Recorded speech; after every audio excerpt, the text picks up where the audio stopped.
professores do Brasil, com essa temática relevante, importante, cheias de atrativos para a nossa sala de aula, cheias de atrativos para também fazer o nosso estudo pessoal na nossa casa e nos tornarmos assim esses profissionais que buscam cada dia compreender o outro, melhorar, acima de tudo, observar, perceber as situações que precisam ser comparadas, interpretar e melhorar o convívio. A nossa temática tem com essa relevante importância a sociologia da educação e ela está apenas começando nesse dia de hoje, trazendo como tema, tome nota no seu caderninho de estudo, educação e cultura. No Brasil tão vasto, tão amplo, com tantas expressões diferentes, com distintas maneiras de ser, de viver e conviver, de fé múltipla, que vão se modificando de lugar para lugar e a todo momento.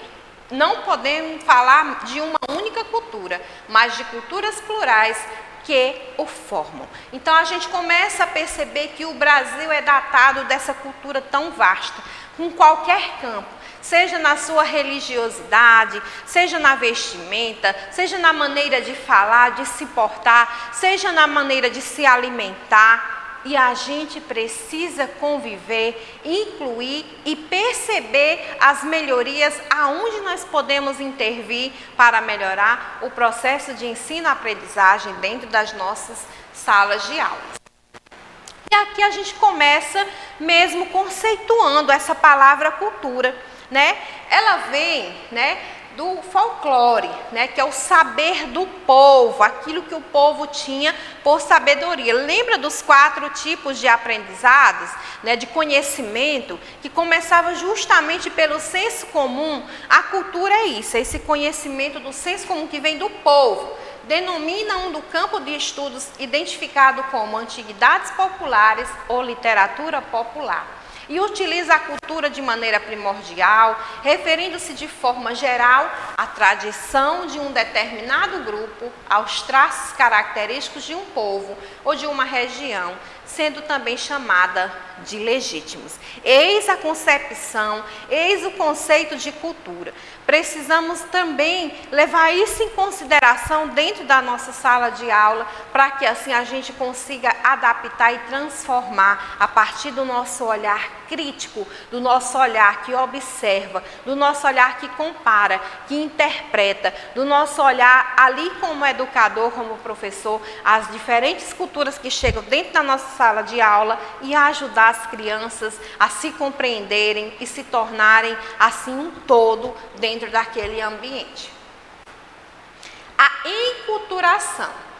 A cultura é passada de geração em geração de acordo com um processo designado por enculturação, que é a necessidade da constituição de uma cultura nacional que unifique o mercado e centralize o poder, passando por um denominado de socialização que é durável na vida do homem. É a gente perceber as mudanças que têm acontecido e que a gente precisa ir mudando também junto com tudo aquilo que tenha ocorrido no nosso meio. É estudar que as nossas sociedades, elas não são estáticas, elas estão nesse profundo tempo de desenvolvimento, de mudanças, e as nossas salas de aula vão sofrer, de fato, né, com essas alterações, com essas modificações, e como nós podemos ajudar as nossas crianças e adolescentes.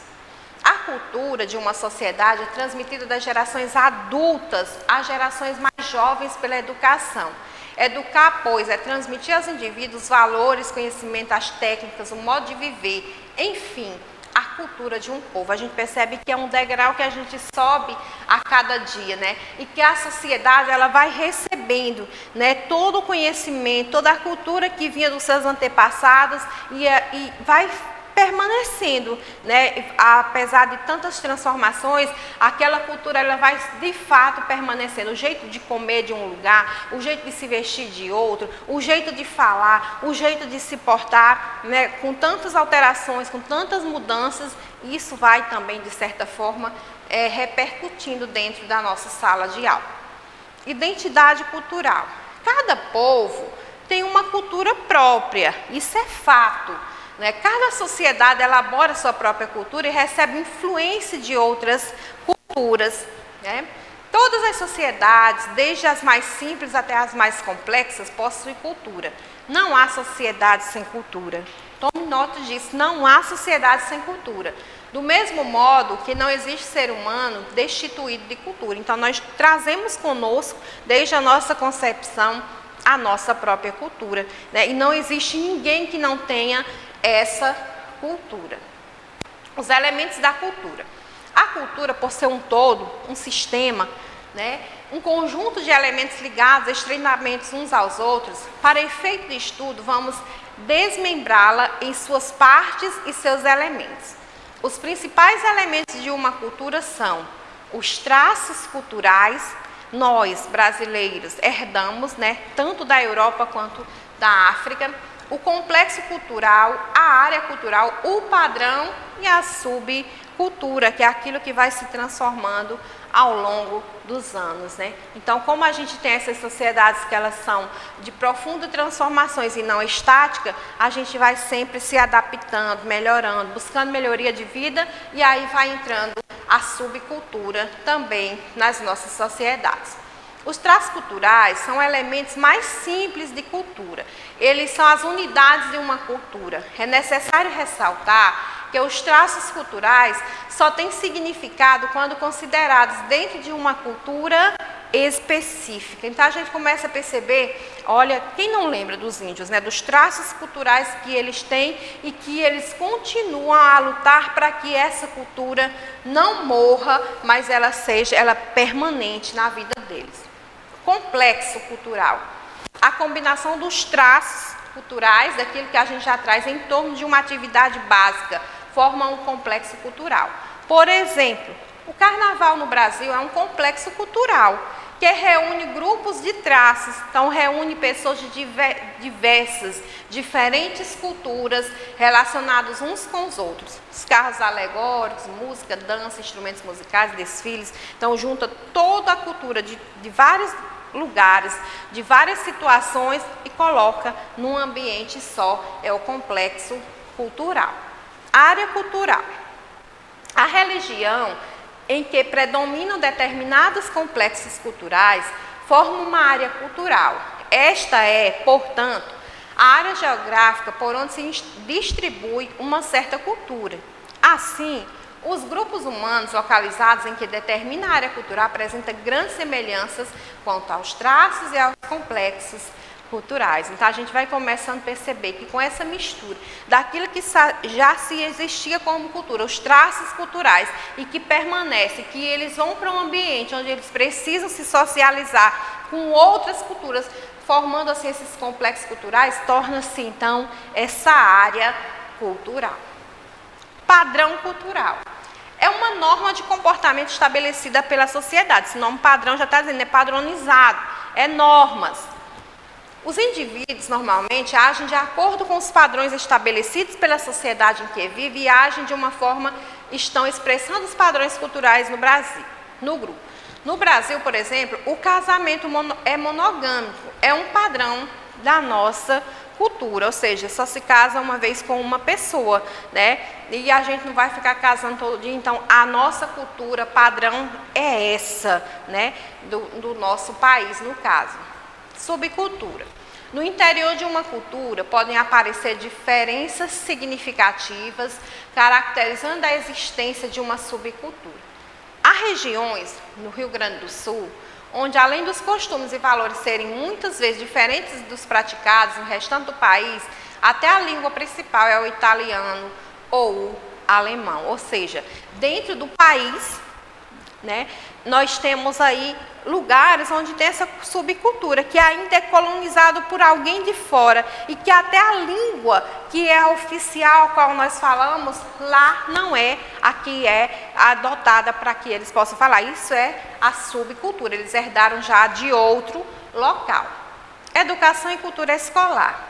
Está fortemente ligada à filosofia escolar. Ou seja, sua missão é aquela que dirá como a escola vê o educando no processo educativo e sua projeção de vida social e intelectual. Então, a gente começa a perceber que no ambiente escolar, a gente precisa trabalhar a cultura para que a criança, quando ela saia para o mundo afora, para a sociedade, ela consiga sobreviver, né? Então, as nossas escolas não trabalham para ficar as coisas guardadas entre quatro paredes, mas que elas possam expandir por onde os seres humanos forem passando.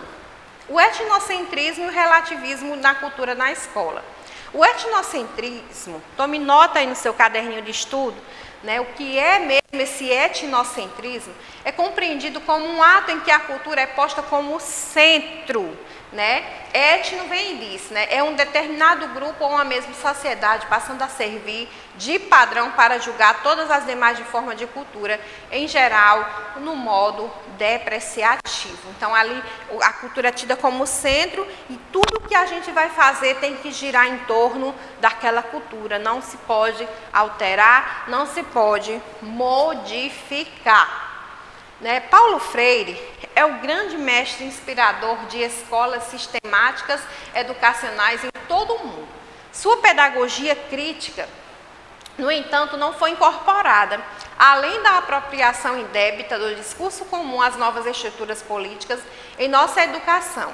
Sua inspiração, no entanto, foi bem absorvida nas escolas particulares que servem à elite. Né? Por quê? Porque ele trouxe essa educação de trabalhar o dia a dia da pessoa, a cultura da pessoa. Então, se eu moro numa vila onde as casas são feitas de madeira, eu ia trabalhar essa realidade, essa cultura dentro da minha sala de aula. A cultura, a educação e a socialização, fatores de humanização. Alguns traços que nós já conhecemos bem da cultura se perdem e outros adicionam em distintas velocidades nas diferentes sociedades. 3 mecanismos básicos permitem esta mudança cultural, né? Os traços culturais. Lembra que nós falamos dos índios? A gente foi trazendo os traços culturais dele que permanecem até hoje. Ele está agora nos dizendo que alguns se perdem, né? E vão sendo adicionados. E que tem 3 mecanismos básicos para que a gente possa compreender a mudança cultural. A invenção ou introdução de novos conceitos, a gente começa a perceber que um local que se vestia de uma forma passa a se vestir de outra, né, inventando novos conceitos. A difusão de conceitos a partir de outras culturas e, o mais importante, a descoberta definitiva como um tipo de mudança cultural originada através da revelação de algo desconhecido. Então, esse é o mais importante. Algo que era desconhecido e que vai me favorecer, vai favorecer o meio ao qual estou inserida, essa deve ser a mudança que a gente deve optar, escolher e trabalhar dentro das nossas salas de aula. Se estava dando certo daquele jeito, mas eu comecei a perceber que lá no Rio Grande do Sul funcionou melhor e eu trouxe para cá, esse traço ele precisa ser acolhido com essa mudança de forma positiva. Educação, processo de socialização. No espaço escolar é possível trocar experiências e a gente bem sabe disso como professor.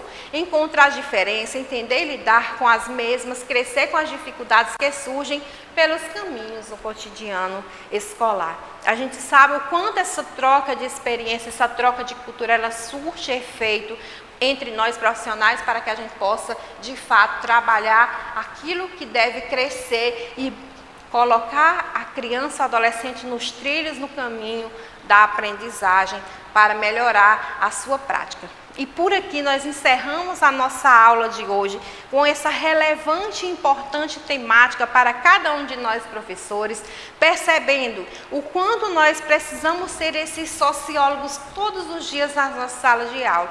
Ser um bom observador, ser um bom comparativo, perceber as diferenças e semelhanças, mas, acima de tudo, interpretar a realidade ao qual o nosso ambiente escolar está inserido para melhorar a nossa prática pedagógica.